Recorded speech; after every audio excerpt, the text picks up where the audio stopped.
The lord. Already ಒಂದು ವಿಡಿಯೋದೊಳಗೆ ಹೇಳಿದೆ ಚಾನಲಿಂದ name change ಮಾಡಬೇಕಾಗ್ತೈತಿ, ಯಾಕಂದರೆ ಆಲ್ರೆಡಿ ಇಬ್ಬರು ಜನ ಆ ಚಾನಲ್ದಾಗ ಅದಾರ, ಅದೇ ನೇಮ್ದವ್ರು ಇಬ್ಬರು ಚಾನಲ್ ಅದಾವ ಅಂಥೇಳಿ. ಸೊ ನಾನು ಈ ಚಾನಲ್ ಬಿಡಬೇಕಾಗ್ತೈತಿ, ಈ ಚಾನಲ್ ನೇಮ್. ಸೊ ನಿಮ್ಗೆ ಏನಾರೇ ನೇಮ್ಸ್ ಗೊತ್ತಿದ್ರೆ ಹೇಳ್ರಿ ಅಂತ ಹೇಳಿ ಹೇಳಿದ್ದೆ ನಾನು ನನ್ನ ಚಾನಲ್ ಸಲುವಾಗಿ. ಪ್ರೇಯರ್ ಮಾಡಿ ಹೇಳ್ರಿ ಒಂದು ಚಲೋ ನೇಮ್ ಇಡಬೇಕಂತೇಳಿ, ಅದು ನನ್ನ ಮನಸ್ಸಿಗೂ ಖುಷಿ ತರಬೇಕು. ಯಾಕೆಂದರೆ ನಾನು ಭಾಳ ಯೋಚನೆ ಮಾಡಿ ಡೀಪಾಗಿ ಥಿಂಕ್ ಮಾಡಿ ಎಷ್ಟು ದಿನ ತೊಗೊಂಡು ಈ ಹೆಸರು ಇಡಾಕಂತೇಳಿ ಮಾಡಿದ್ದೆ. ಬಟ್ ಇವಾಗ ಅದು ನೇಮ್ ಹೋಯಿತು. ಬಟ್ ಆಗೋದೆಲ್ಲ ಒಳ್ಳೇದಕ್ಕಂತೇಳಿ ದೇವರು ಏನು ಮಾಡಿದ್ರು ಒಳ್ಳೇದಕ್ಕೋಸ್ಕರ ಮಾಡ್ತಾರೆ. ಸೊ ನನಗೂ ಒಳ್ಳೇದಕ್ಕೋಸ್ಕರನೇ ಮಾಡಿದ್ದಾರೆ. ಸೊ ಇದ್ರಿಗಿನ್ನ ಬೆಟರ್ ನೇಮ್ ಇಡಬೇಕಂತೇನೋ ಇರ್ಬೋದೇನೋ. ಸೊ ಅದಕ್ಕೋಸ್ಕರ ಹಿಂಗಾಗೈತಿ.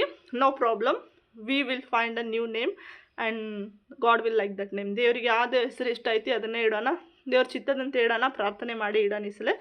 ಸೊ ನಿಮಗೂ ಏನಾರು ನೇಮ್ಸ್ ಗೊತ್ತಿದ್ರೆ ಹೇಳ್ರಿ ಅಂದೇನೆ. ಇನ್ನೂ ಹೇಳಿಲ್ಲ, ಹೇಳ್ರಿ ಜಲ್ದಿ ನೇಮ್ ಚೇಂಜ್ ಮಾಡಬೇಕು. ಇನ್ನೂ ಭಾಳ ಮಂದಿಗೆ ವಿಡಿಯೋ ರೀಚ್ ಆಗೋಕ್ಕಿಂತ ಮುಂಚೆ ಜಲ್ದಿ ಚಾನಲ್ ನೇಮ್ ಚೇಂಜ್ ಮಾಡಿಬಿಡಬೇಕು. ಯಾಕಂದರೆ ಬೈ ಮಿಸ್ಟೇಕಾಗಿ ಅಲ್ಲಿ ಹೋದರೆ ನನ್ನ ಫಾಲೋವರ್ಸ್ ಎನಿವೇಸ್ ಅವ್ರು ಕರ್ನಾಟಕದವರೆಲ್ಲ ಅನಿಸ್ತೈತಿ. ಸೊ ಹೋದರೂ ನಿಮ್ಗೆ ಗೊತ್ತಾಗ್ತೈತಿ ನಾನಲ್ಲ ಅಂತ.